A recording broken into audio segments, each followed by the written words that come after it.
Okay guys, so we're gonna pull these pairs together.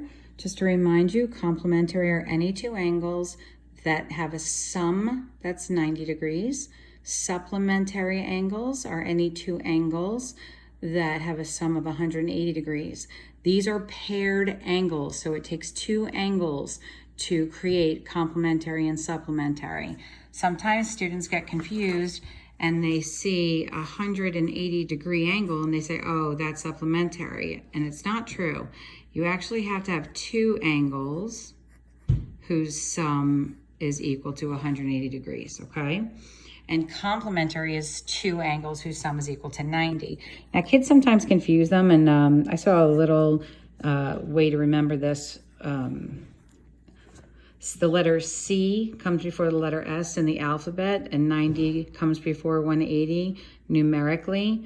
I had a teacher once show us that you can turn the C into 90 and this into 180. So complementary are two angles whose sum is 90 degrees, and supplementary is two angles whose sum is 180 degrees. All right, so we got to jump in right now, and we practice vertical and adjacent angles, and we're going to look at them as we go. So right now you're given a pair of angles, and the two that are marked are formed by intersecting lines, and they happen to be vertical. Now, vertical angles have the same exact measure, and let's actually look at why for a second.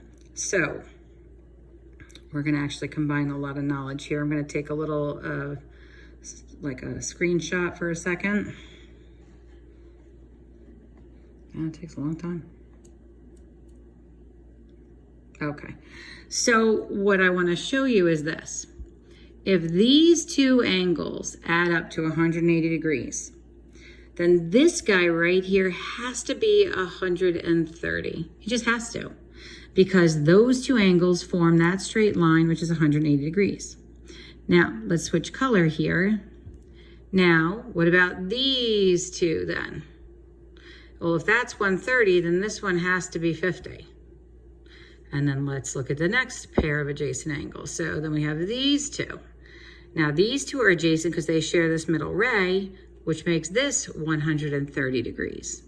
So look at what's happening here is our vertical angles are actually what we call congruent. And congruent means, and you'll see this symbol, it means that they're equal in measure, okay? So if we erase all of this and look at it, that forces angle F to be 50 degrees, okay? So we're gonna pop that in and we're off. All right, now, in this one, they're showing you two adjacent angles. So this one is opened up 30 degrees and then 40 more. So that would be a total opening of 70 degrees. And if it went all the way around, it would go 360 degrees. So you're just sort of summing those two angles up. Now these are adjacent supplements. They are linear pairs. So if 40 of it is here, then this angle to make 180 degrees has to be 140 degrees, okay? Now, again, we have adjacent supplements. These are linear pairs. This is one angle opening up to here, and then this angle opening up to the same spot. So they've totally covered 180 degrees. So if 50 of them are here, then 130 of them are remaining in this obtuse angle called N. Oops, what did I put in? Oh, I accidentally hit the wrong number, sorry. These are vertical. So vertical angles are congruent, so that's 40. These are complementary. Yes, they're adjacent. We know they're complementary because of this red box telling us that they equal 90 degrees. So if 30 of them are here, then 60 of them are here. Okay. Again, these are linear pairs.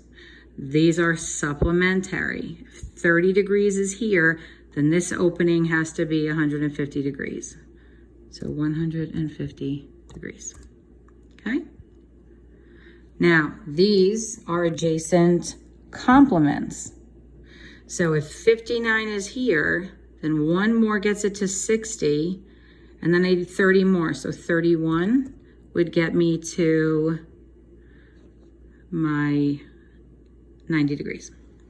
These are vertical. See how they're opposite each other?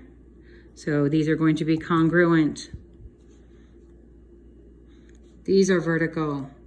These are going to be congruent.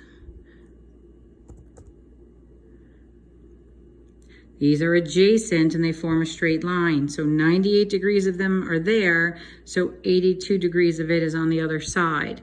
They're supplements. Okay? So this is kind of like how you're going to move through this a little bit. I'm going to get to some of the higher levels. So I might pick up my speed here